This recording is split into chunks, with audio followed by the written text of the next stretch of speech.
Welcome back to the deep dive. Today we're going to unpack something I think is really powerful. It's Cal Newport's view on discipline. And it's definitely not the typical just try harder advice you often Yeah, hear. exactly. It moves way beyond that idea of, just white-knuckling your way towards goals. Right. Our mission, really, in this deep dive is to explore how discipline might be less about what you do and more about, well, who you see yourself as, your identity. And how embedding that identity can actually pave the way to hitting those big, important objectives in life. It's quite a shift in perspective. It really is. And we're pulling this straight from Cal Newport himself, from his Deep Questions podcast. There's an episode called Cal Newport's Advice for Becoming a Disciplined Person. That's the one. Really insightful stuff. So let's start with this thought. What if becoming disciplined wasn't primarily about willpower, like we always think? What if it was actually about who you believe yourself to be? Okay, so let's unpack that first bit, the way we usually think about discipline. We tend to see it as just gritting our teeth, right? Pushing through it, that kind of intense, maybe short burst effort towards a specific goal. The ad hoc approach, as Newport calls it. You just decide to do something hard and hope you can stick it out. Yeah, but he argues pretty strongly that this approach, trying to white-knuckle it, it's often not going to work. Right.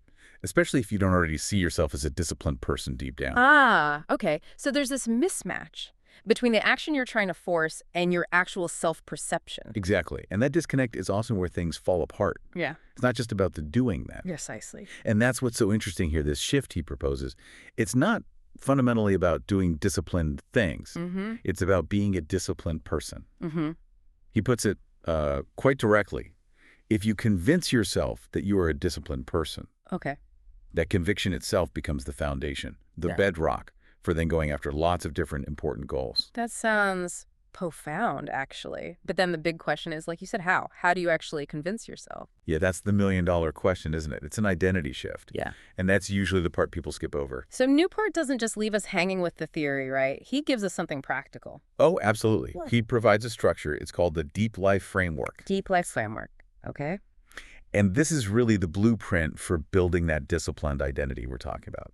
It starts with defining your deep life buckets. Buckets, like categories for your life. Exactly. Think of them as the key pillars, the foundational areas you want to be intentional about. Right. He gives examples like craft, Huh? your work, your skills, what you create. Okay. Then constitution, that's your health, physical and mental. Community relationships, connections, and contemplation, things like philosophy, ethics, deeper thinking. Craft, constitution, community, contemplation. Got it. But he stresses, and this is important, these buckets may vary per individual. Ah, so you tailor them to your own life? Makes sense. It's not a rigid, one-size-fits-all thing. Not at all. It has to resonate with you. Okay, so you've got your buckets defined. What's next in actually building that disciplined identity? This is where it gets really tangible. Within each bucket, you define keystone habits. Keystone habits. Okay, what are those exactly? Newport describes them as daily, tractable habits that matter. So the key things here are they have to be daily, doable, tractable, but also meaningful. So not trivial, he says, but also not overwhelming. That feels like a sweet spot. Exactly that. It's crucial. So for constitution, maybe it's not run a marathon tomorrow, but simply tracking a daily step count. Right. Achievable reinforces the identity. Precisely. Or there's that example from Brian Johnson doing like 10 burpees every 20-something minutes if you sit a lot. Oh, yeah, I've heard of that. Short, frequent, definitely tractable.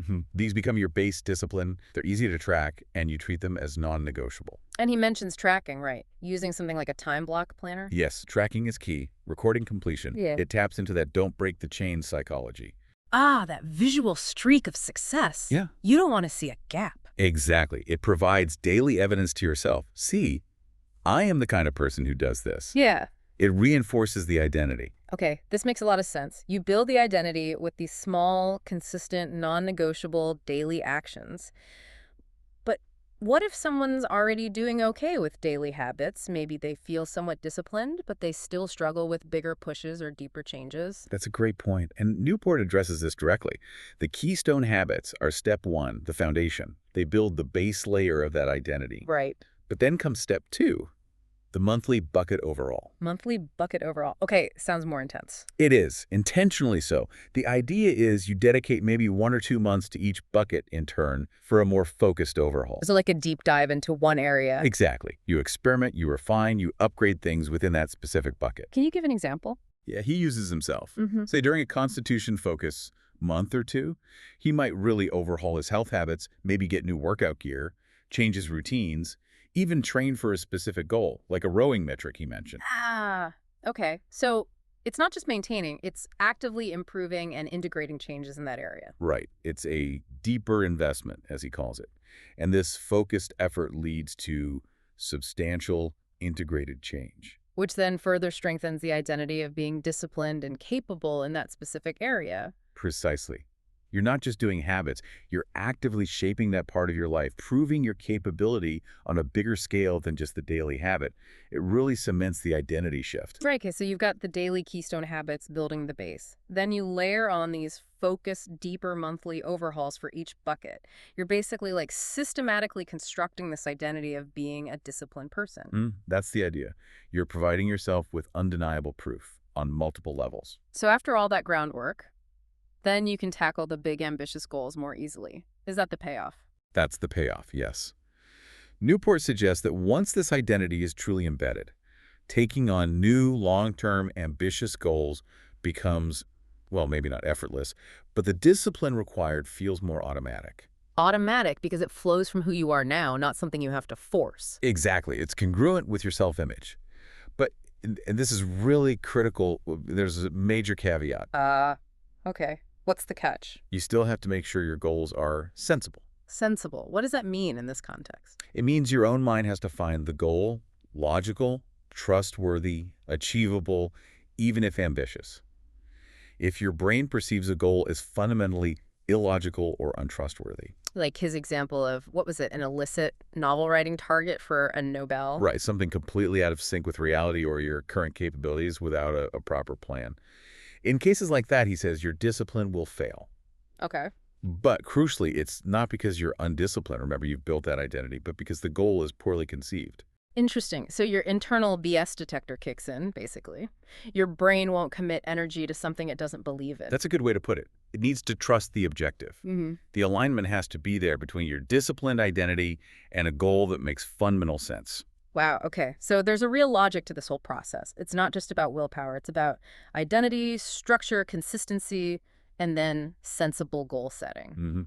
A complete system. So let's try and summarize the practical steps for someone listening who wants to try this. What's the roadmap? Okay, step 1. Identify your deep life buckets. Yeah, craft, constitution, community, contemplation, or whatever resonates with you. Right.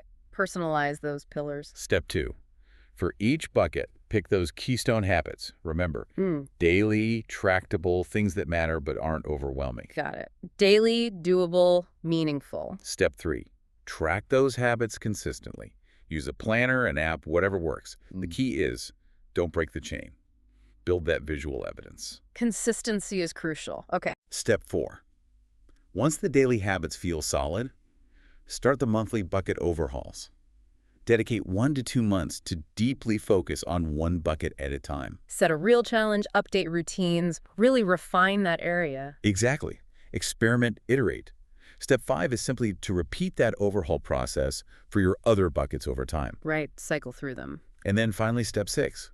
Once that disciplined identity feels really firm, then pursue those new, long-term, meaningful goals.